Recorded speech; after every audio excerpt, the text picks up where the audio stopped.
Le moment est venu pour moi de vous parler de mes découvertes jeux de rôle du mois passé. Alors oui, c'est un petit segment sur la chaîne où je parle de mes expériences jeux de rôle. Donc, à quoi j'ai joué, mais qu'est-ce que j'ai lu aussi? Parce que le jeu de rôle, c'est pas que des expériences concrètes à la table ou à la table virtuelle, c'est aussi parfois de lire des aventures, lire des suppléments. Fait que je vais vous partager ce que j'ai découvert ce mois-ci et ce qui a attiré mon attention. Le premier jeu que j'ai essayé dans le mois de novembre, c'est Arkham Horror, le jeu de rôle. Alors oui, on parle pas de Call of Cthulhu ici. Non, pas Cthulhu Hack. Non, mais un énième jeu de rôle dans l'univers de H.P. Lovecraft. Ici, par exemple, on est dans l'univers de Arkham Horror. Fait que si vous connaissez la gamme de jeux de cartes, jeux de plateau, on a tout un mythe autour de ces jeux-là. Donc on a des personnages récurrents qui sont dans tous les jeux de plateau, de dés, dans les jeux de cartes à collectionner évolutifs. Ben, tous ces personnages-là se retrouvent dans le kit de démarrage pour Horreur à Arkham. Sachez-le, moi j'ai expérimenté uniquement 2 parties avec le kit de démarrage, donc la boîte qui est faite pour vous initier à ce jeu de rôle-là.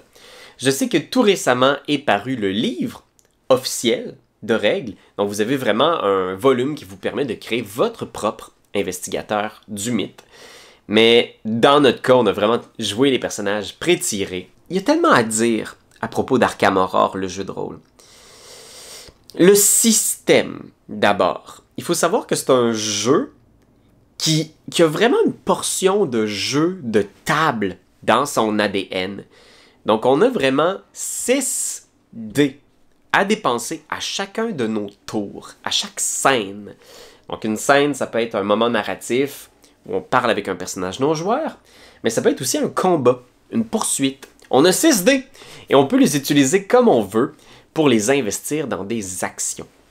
Et quand on fait une action, on choisit le nombre de dés à 6 faces qu'on lance, et selon nos habiletés, on va devoir rouler un certain résultat sur au moins un des dés pour avoir un succès. Fait que si vous avez 5 et plus en combat à distance, eh bien, si vous roulez un seul dé, il faut que ce dé-là ait 5 ou plus pour que ce soit un succès. Et ces dés-là, vous les dépensez vraiment comme vous voulez. Fait que ça, j'ai adoré l'aspect push your luck de ça, de est-ce que ça vaut la peine d'investir plusieurs dés dans cette action-là pour obtenir plusieurs succès? Parce que certaines de vos armes, par exemple, vont avoir un effet spécial si vous obtenez au moins 2 ou 3 succès. J'ai trouvé ça intéressant, j'ai trouvé ça le fun. Je trouve qu'il y a un petit aspect placement de dés qui rappelle un petit peu des jeux de pose de dés, là, où tu utilises tes dés un peu comme des ouvriers, sauf que là, c'est tes actions que tu dépenses. Pour te déplacer, il faut que tu dépenses un dé. Ça marche, c'est le fun. Mais en même temps, c'est un peu essoufflant, je dois vous dire.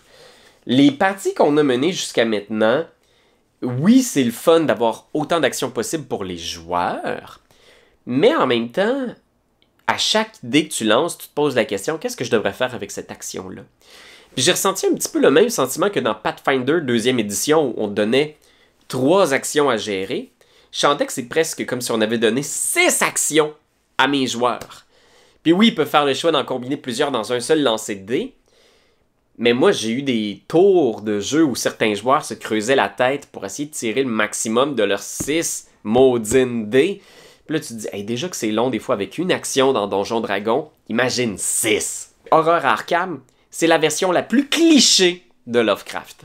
Fait que des ghouls, des morts-vivants, des fusils mitrailleuses sur lesquels on va tirer des grands anciens puis les réduire en charpie, c'est ça, Horreur à Arkham. Écoutez, si vous voulez vous lancer dans l'aventure puis que vous aimez Lovecraft, l'action, des personnages qui ont des pouvoirs mécaniques très juteux. Fait qu'on n'est pas juste dans du flavor comme dans l'appel de Cthulhu. Non, on a des pouvoirs un peu à la D&D. Vous avez envie de ça dans votre Lovecraft?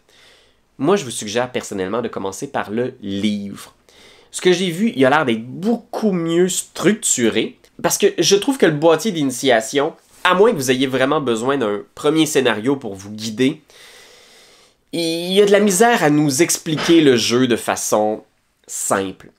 Puis quand tu veux faire référence à une règle en cours de jeu, ben, il faut que tu la cherches dans un méandre de mélange entre l'histoire, le scénario, les règles, des explications de comment tu dois placer les pièces. Moi, j'ai l'impression que vous allez être mieux servi avec le livre de base. Ensuite, on a eu la chance de faire une partie de Knave, 2e édition. J'ai joué comme joueur, sous la supervision de Pierre-Philippe Renaud, notre maître du jeu. Knave, c'est un jeu de Ben Milton, qui est un YouTuber vieille école. Fait que oui, c'est un jeune homme, mais qui est très, très inspiré par les toutes premières éditions de Donjons Dragons, des jeux de rôle.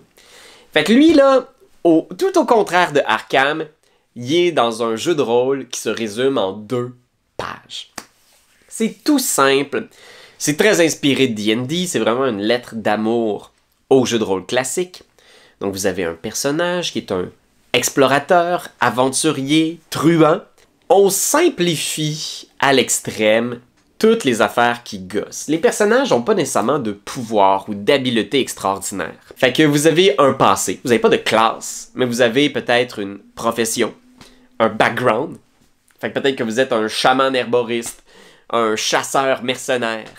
Donc on combine certains éléments pour se créer un backstory qu'on va inventer. Il n'y a pas plus que ça pour créer le passé de votre personnage. Et les items sont vraiment au cœur du jeu. Fait que si vous êtes, par exemple, un pèlerin, vous allez peut-être avoir un sac, des provisions et une lettre de passage.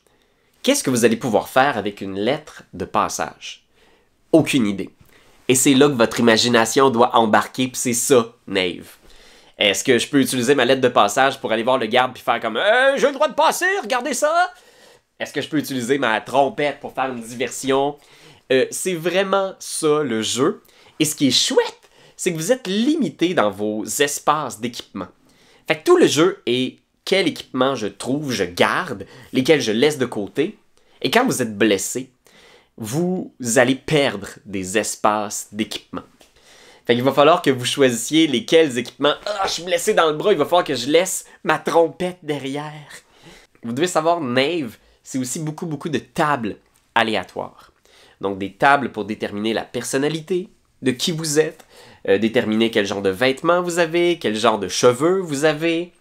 Vous avez aussi des tables pour créer des aventures, des donjons, des quêtes, des campagnes. Vous roulez sur ces tables-là, puis vous pouvez déterminer quel genre de donjon est-ce que vous trouvez. Combien d'étages? C'est quoi la première pièce? Qu'est-ce qu'il y a dans cette pièce-là? Est-ce qu'il y a un monstre? C'est quoi son attitude de départ? Moi, j'adore ça. Je trouve que si ça vous parle, si c'est votre façon de rouler un système, vous allez trouver beaucoup d'inspiration dans Knave, 2e édition. Ceci dit, Ben Milton l'affirme lui-même souvent, c'est pas un fan de système de jeu. Il fait pas du grand game design. Moi, j'ai trouvé le côté le plus faible de cet ouvrage-là, c'est que les règles du jeu sont ultra minimalistes, mais même à la limite, je trouve que le système est un peu entre deux chaises. C'est un système où, pour réussir ce qu'on veut entreprendre, on doit lancer un des 20, plus notre habileté, et on doit obtenir 11 plus la difficulté, ce qui est souvent 16 comme niveau de cible à atteindre.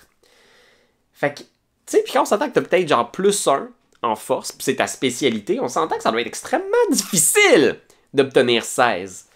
Le maître du jeu peut te donner des bonus, plus 5 ou moins 5, selon la difficulté de la situation. Mais tu vois, moi, ces mathématiques-là, je les ai pas trouvées si élégantes que ça.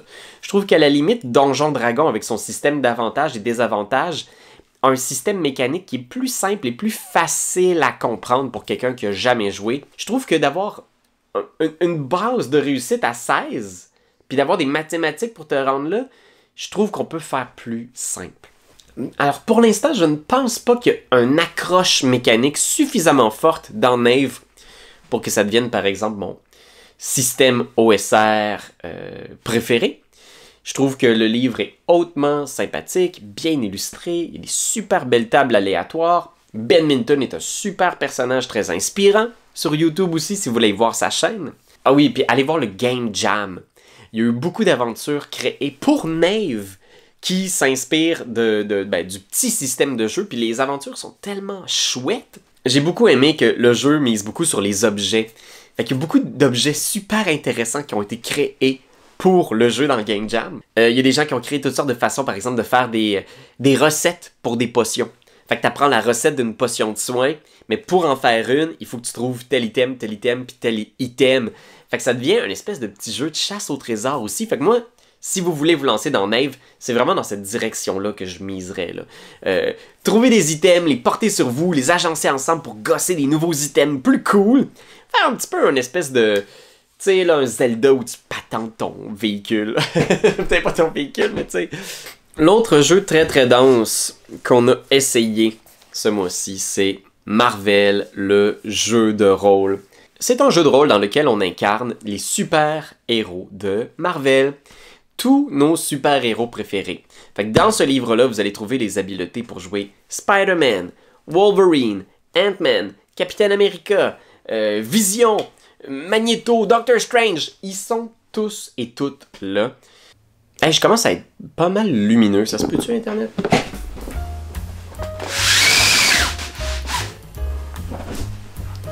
Tu mieux un peu, Internet? J'ai vraiment de la misère avec la luminosité ici, écoute.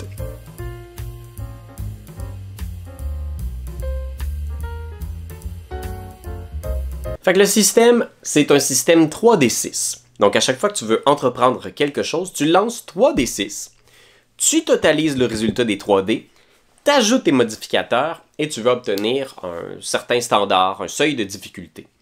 10, quelque chose de facile, 15, quelque chose de difficile, 20, quelque chose de oi, pas facile. Tu comprends? Là où le jeu brille vraiment, c'est dans le choix des pouvoirs. Donc vous avez ces personnages pré-tirés là qui listent les habiletés des différents héros célèbres de Marvel et ils ont vraiment trouvé la façon de créer des pouvoirs qui rendent un peu le feeling d'être Spider-Man. Par exemple, vous avez une réaction que vous pouvez utiliser. Si un adversaire vous attaque, vous lui donnez des avantages sur l'attaque. Et s'il rate, vous pouvez automatiquement bondir de votre vitesse de déplacement où vous voulez. Imaginez, mettez-vous dans votre cerveau de Donjon Dragon. Vous avez ce pouvoir-là dans D&D. Vous êtes incroyable. Ben, dès le départ, avec Spider-Man, vous pouvez faire ça. Une autre réaction que vous avez en étant Spider-Man, fait que vous pouvez, si un adversaire rate une attaque contre vous, lui lancer une remarque blessante et il doit faire, vous faites une attaque d'ego, quelque chose comme ça. Et si vous réussissez, il y a des avantages sur sa prochaine attaque, il perd du dégât de focus parce qu'il est comme genre, ah, tu me déconcentres, espèce de...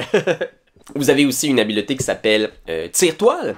Fait que vous pouvez lancer des toiles d'araignée en direction d'un adversaire. Et si vous réussissez une attaque contre sa défense d'agilité, il est enrubanné et ne peut plus se déprendre de la toile à moins de faire un jet de force, un jet d'attaque de mêlée pour sortir de votre piège. Fait que tu sais, déjà, je vous ai listé 3 pouvoirs de Spider-Man et il y en a une dizaine. Ce jeu-là donne vraiment l'impression que c'est un peu du calibre, justement, des jeux à la Pathfinder, Donjon Dragon, mais qu'on te fait commencer avec un personnage niveau 8. Puis qu'on te dit comme, ah, regarde, on commence de même, là. Tu vas te battre contre des personnages qui ont 150-200 points de vie, y a pas de problème. Cependant, les personnages pré-tirés expliquent pas bien c'est quoi chacun des pouvoirs. Il faut vraiment faire une recherche dans le livre, pouvoir après pouvoir. C'est comme si je te donnais la fiche de personnage d'un magicien niveau 8, pis t'as aucune idée c'est quoi les sorts, pis t'as une vingtaine de sorts sur ta feuille. Si les sorts sont pas écrits sur ta feuille, tu vas passer ta session à faire beaucoup de recherches. Fait que c'est le genre de jeu qui demande de la préparation. J'écris des fiches pour chacun de mes joueurs et joueuses avec un explicatif de chacun des pouvoirs dans une belle grande page. Je leur ai envoyé longtemps à l'avance pour qu'ils puissent les lire. Et même à ça, c'est sûr qu'une première partie, on en oublie, il y a tellement de possibilités. Dans le feu de l'action, des fois on a juste le goût de donner un coup de poing puis de pas utiliser les pouvoirs de façon optimale. Mon autre gros bémol, c'est que comme beaucoup de jeux à l'américaine, t'as un foisonnement de pouvoirs, mais il y a plusieurs de ces pouvoirs-là que t'es relis 2-3 fois puis t'es comme, j'utiliserai jamais ce pouvoir-là, simplement parce qu'il n'est pas à la hauteur des 2 ou 3 autres pouvoirs qui font à peu près la même affaire, mais en mieux. Fait que c'est vraiment une perte d'espace. Ah d'ailleurs, à ce propos, Je trouve ça vraiment bizarre comment ils ont fait la mise en page de leur ouvrage. Puis t'as comme un gros vide dans le bas ici. T'as juste la petite liste de pouvoirs. Puis je suis comme... Il me semble qu'il y a plusieurs pages comme ça où t'as juste l'impression d'avoir une grosse perte d'espace. Fait que... reste que le jeu il est solide, puis il remplit vraiment bien le fantasme d'être un des héros de Marvel. C'est peut-être pas un jeu parfait, il sera pas pour tout le monde, il est un petit peu dense. On a eu la chance de jouer à His Majesty the Worm. C'est un jeu de rôle médiéval fantastique, assez ouvert, qui s'inspire du monde du tarot. Fait que vous devez, pour jouer, avoir un paquet de tarots. Et ce que j'ai vraiment trouvé, ce qui est tout de suite connecté avec moi, c'est qu'il y a 4 classes de personnages qui sont reliés aux 4 suites principales du tarot. Le maître de jeu joue avec les arcanes majeurs, fait que la papesse, le pendu, la tour, etc. Ça, vous les isolez, c'est le deck du maître de jeu. Ça représente 21 cartes, je pense. Et du côté des joueurs, on joue avec les arcanes mineures. Fait que le 8 d'épée, 9 d'épée, 10 d'épée, tout ça, tu les mets tout de côté. Ça, c'est le deck des joueurs. Ce qui est vraiment, vraiment cool, c'est que tes habiletés représentent les suites. Fait que les épées représentent la force physique, la combativité, tout le côté guerrier des personnages. Tandis que les deniers sont le côté roublard, vitesse. Les baguettes, ben ça, c'est la magie. Fait que vous comprenez, puis les coupes, c'est la sagesse. Comment est-ce que tu reçois l'univers. Fait que c'est super inspirant. C'est vraiment le jeu tarot devient ton dé de jeu de rôle. Et quand tu fais un test, tu tires une carte du paquet. Et ça, j'adore ce genre de jeu-là parce que tu peux compter les cartes puis tu peux voir comme ouf, les grosses cartes sont déjà sorties, fait qu'il y a très peu de chances qu'on réussisse notre action. Moi, ce que j'aime aussi du tarot, c'est que les cartes sont hautement inspirantes. Fait que je les ai utilisées fréquemment dans la partie pour révéler ce qui était pour arriver. Comme maître de jeu, je pouvais tourner une de mes cartes pour faire qu'est-ce qui se passe? La tour.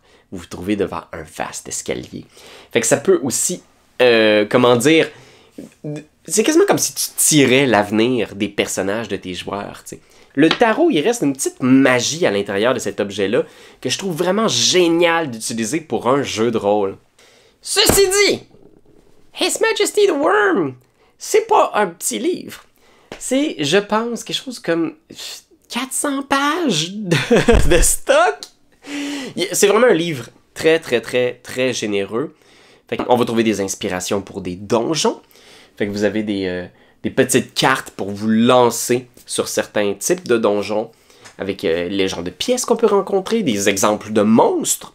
Le combat, c'est vraiment quelque chose. Là, on donne des cartes à tout le monde, puis ça devient un petit jeu, presque un jeu de pli, où on va tactiquement essayer d'utiliser nos cartes. Les monstres vont utiliser certains arcanes majeurs pour activer certains de leurs pouvoirs. Moi, c'est sûr que c'est un petit bémol pour moi, parce que les jeux où les combats sont un système complètement à part. Faut que tu apprennes comment tu joues quand tu explores, faut que tu apprennes comment tu joues quand tu combats. Tu as l'impression d'avoir 2 jeux qui cohabitent dans ta tête. Moi, je trouve ça plus dur. Puis c'est dommage parce que j'avais vraiment l'impression que His Majesty the Worm, c'était pour être un petit peu plus OSR, un peu plus simple, un peu plus accessible. Ce l'est pas. C'est un système qui est riche, qui est dense, qui est bien fait. Je suis content quand même, on a roulé un combat, puis ça a été vraiment le fun. Mais j'en aurais peut-être pas roulé 2 ou 3 dans la soirée. J'étais un petit peu...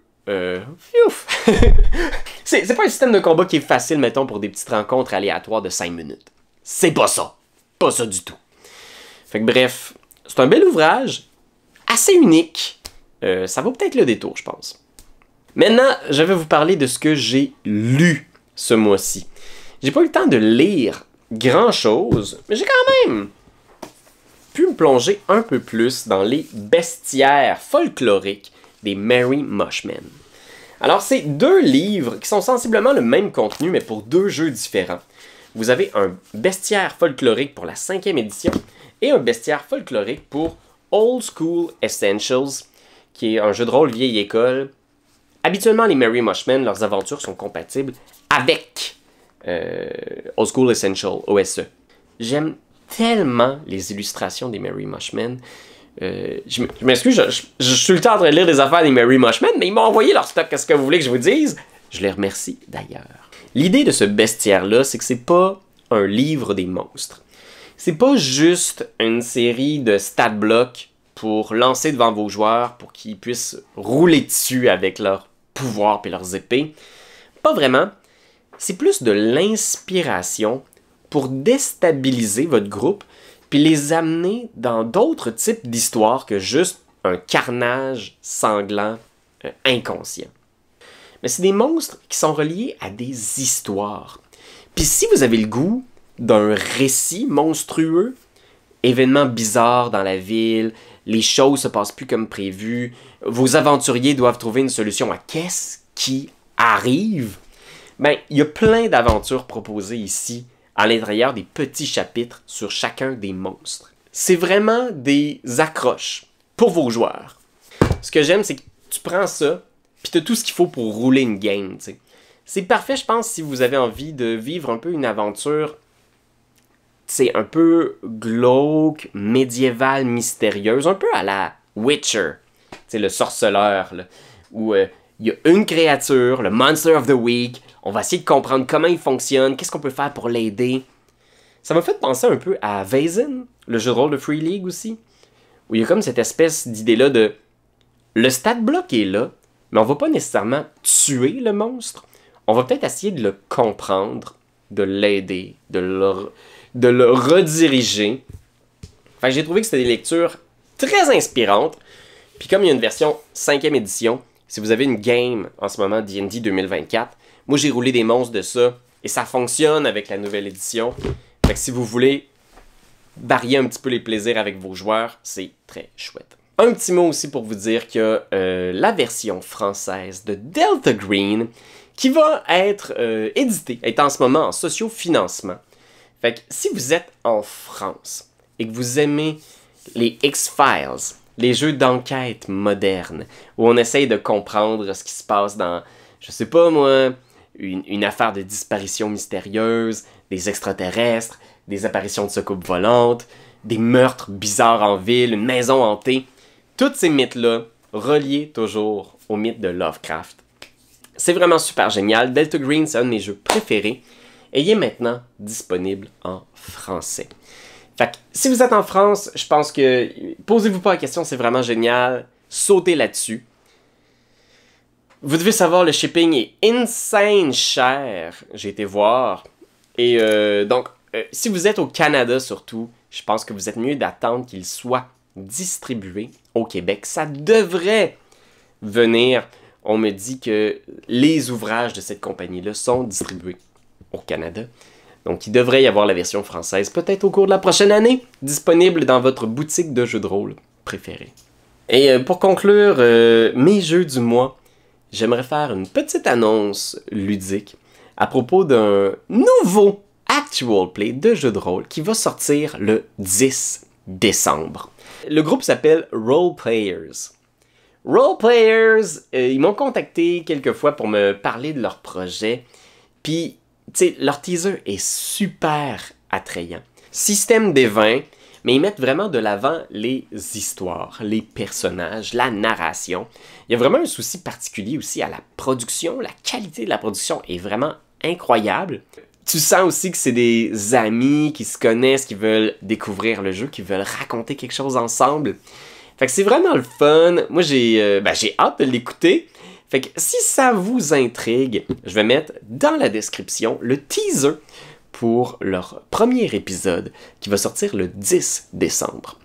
Puis oui, hein, vous savez, dans ce milieu-là, c'est pas toujours facile de lancer une nouvelle aventure, de se faire découvrir par les gens. Fait que si vous voulez les encourager, Seigneur, allez vous abonner à leur page.